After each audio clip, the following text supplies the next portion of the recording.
Olá, minhas amigas e meus amigos, tudo bem com vocês? Eu sou Gustavo Aurélio do CGE Consultoria e Estudos Jurídicos e hoje, pessoal, eu estou aqui de volta para dar continuidade a essa série de vídeos de aplicação das súmulas do TST no processo do trabalho. É isso aí, pessoal, eu estou aqui de volta para mostrar para vocês como é que vocês se utilizam de forma prática no dia a dia dos enunciados das súmulas do TST. E é como eu sempre falo para vocês, pessoal, as súmulas elas são utilizadas toda hora no processo do trabalho, no nosso dia a dia. Mas antes de mais nada, pessoal, eu peço para que vocês continuem dando like. Caso você goste desse vídeo, eu peço que você dê um like, compartilhe esse vídeo e se você não está inscrito, se inscreva e continue recebendo esse conteúdo de processo do trabalho. É isso aí, meus amigos, minhas amigas. Hoje eu quero conversar com vocês sobre a súmula 442 do TST. Ele fala de admissibilidade do recurso de revista no procedimento sumaríssimo e nos diz se cabe ou não cabe recurso de revista por ofensa à OJ, por ofensa à orientação jurisprudencial. Primeiro, por que gera essa dúvida? Por que gerou essa dúvida nos advogados, nos jurisdicionados? Gente, é como eu falo para vocês, para chegar ao ponto do TST gastar o precioso tempo dele editando uma súmula, é porque essa história já deve ter chegado lá e chegou muito recurso nesse ponto, dessa forma, e chega uma hora que o TST, como qualquer tribunal superior, fala assim, olha só, não vou mais perder meu tempo jogando essa história. Vou sumular e vou colocar um filtro nisso aqui, deixar bem claro o que cabe e o que não cabe. E com certeza foi isso que aconteceu. Porque muitos advogados devem ter entrado com recurso de revista com fundamentação em ofensa ao OJ. Eu já fiz, como vocês sabem, vídeos passados de orientação jurisprudencial. Disse também que as OJs, que as orientações jurisprudenciais, elas são de extrema relevância para a prática trabalhista, tal qual as súmulas do TST, mas se nós tivermos que colocar uma escala de hierarquia, certamente eu vou colocar as súmulas do TST numa hierarquia superior. Mas isso não quer dizer que o dia a dia trabalhista não se utilize das súmulas, das OJs, perdão, muito pelo contrário. Você que está fazendo prova do OAB sabe muito bem que você tem que estudar OJ. Você que é advogada ou advogado trabalhista que milita no dia a dia trabalhista, sabe que a OJ é muito utilizada. Então, talvez por isso, antes da edição da súmula, por mais que a lei já falasse isso, era muito comum que, de repente, a parte, buscando reverter decisões, ia lá bater na porta do TST, dizendo que teve OJ que foi violada.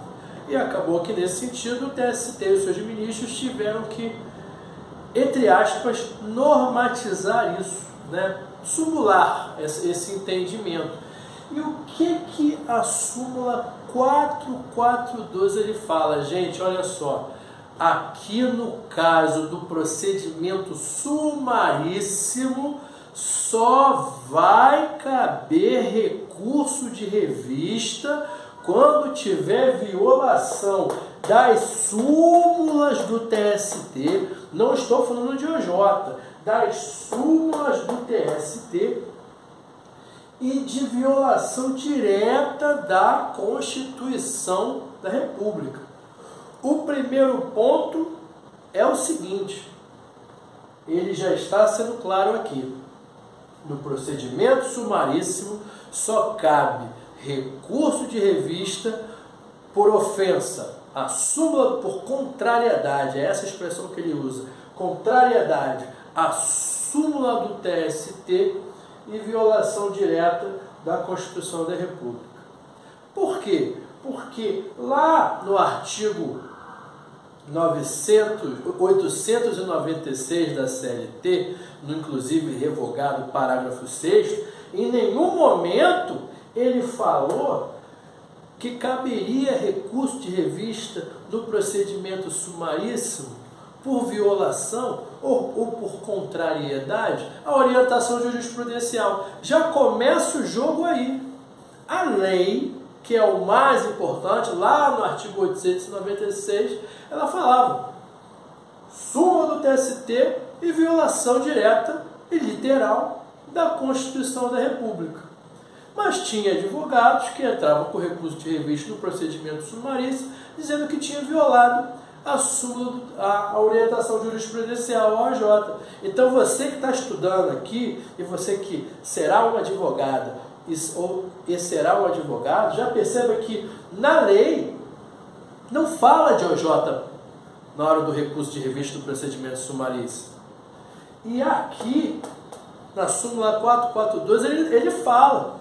Gente, eu tive que falar aqui o óbvio, porque na lei ela não fala. Não cabe recurso de revista no procedimento sumaríssimo por violação de OJ, porque a própria lei não fala, gente. É esse o primeiro ponto que nós temos que entender. Se a lei não fala, como nós vamos criar uma construção para elaborar um recurso de revista sobre uma fundamentação que a lei não colocou? Você sabe muito bem que a lei ela é taxativa. As possibilidades de recurso no processo do trabalho, as possibilidades são taxativas. Se a lei não falou, não existe. É esse o primeiro ponto. É esse o primeiro ponto que você tem que entender. E é aí que a súmula ela focou. Essa é a grande realidade. É aí que a súmula focou. E o nosso estudo e argumento aqui desse vídeo está falando do foco do TST em deixar claro que no procedimento sumaríssimo não cabe RR, não cabe recurso de revista em procedimento sumaríssimo, a não ser nesses dois casos aqui. Esse é o primeiro ponto. Agora, eu quero, para terminar o vídeo, quero completar falando aqui para você do seguinte. O TST, através dos seus ministros, ele foi aqui didático no ponto de falar o seguinte: cabe recurso de revista no procedimento sumaríssimo, e ele não está falando só aqui do procedimento sumaríssimo, tá? Ele está aqui falando também do procedimento ordinário, só cabe quando tem ofensa ou violação direta da Constituição da República. Eu até marquei aqui, violação direta. A doutrina também chama de violação reflexa. O que é a violação direta? É aquela violação direta e literal. Quando eu for entrar com recurso extraordinário para o STF, tem que ter uma violação direta. Quando eu entro com recurso de revista para o TST, argumentando que teve uma violação, tem que ser uma violação direta. Se eu estou entrando com recurso extraordinário, vocês sabem muito bem que o recurso ordinário ele é recebido e julgado pelo Supremo Tribunal Federal, o órgão que protege a nossa lei maior, a Constituição da República. Vamos sair aqui da seara trabalhista. Se eu coloco como fundamentação violação ao direito de propriedade, está lá previsto no artigo 5º da Constituição, violação direta. Quando eu falo de liberdade de expressão, eu estou violando a Constituição da República.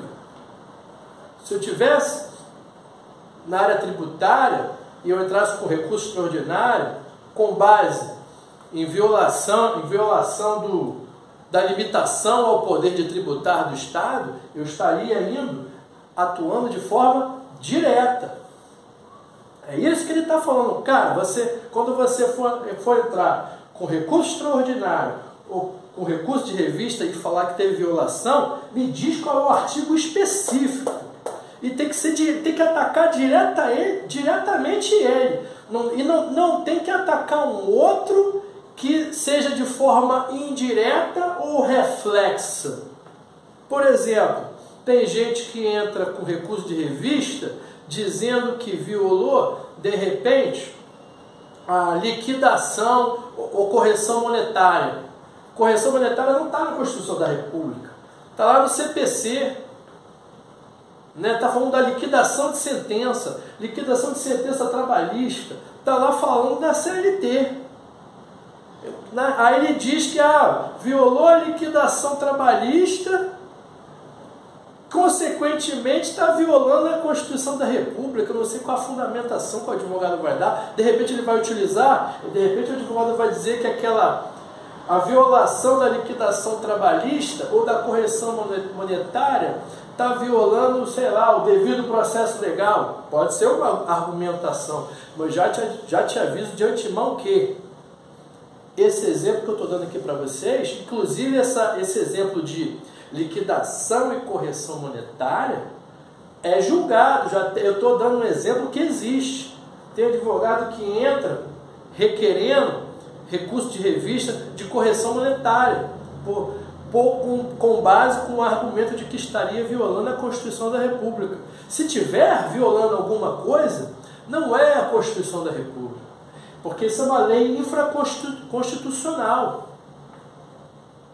Entendeu? Então, se está violando uma matéria infraconstitucional, não está violando diretamente a Constituição da República. Não cabe você fundamentar o seu recurso de revista por uma violação reflexa. Entendeu? Não cabe. É isso que você tem que entender, que é violação direta. Eu posso muito bem argumentar que num determinado processo foi violado um determinado artigo, não foi violada a juntada de documentos a posteriori.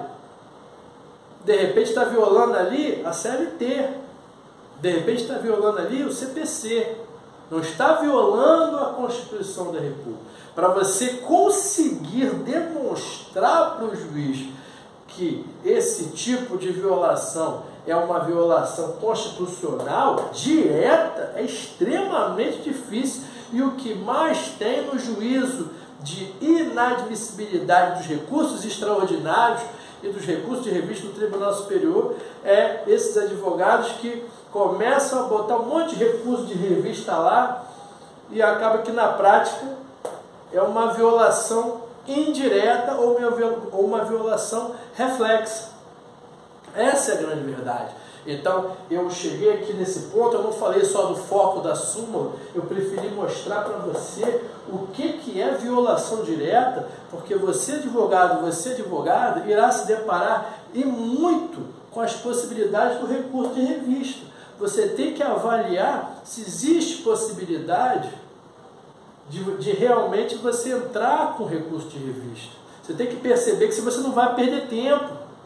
Não adianta você só cobrar do seu cliente ou só dizer que vai ficar recorrendo até o final. Se você chegar à conclusão e o seu cliente que vocês querem recorrer até o final, tudo bem. Mas você tem o dever de informar para o seu cliente e falar só, posso até entrar com esse recurso de revista aqui, mas eu não vejo matéria não. Posso fundamentar, posso fazer algumas coisas aqui, mas dificilmente ele vai subir. E ainda que ele suba, dificilmente terá provimento essa linha de raciocínio aqui.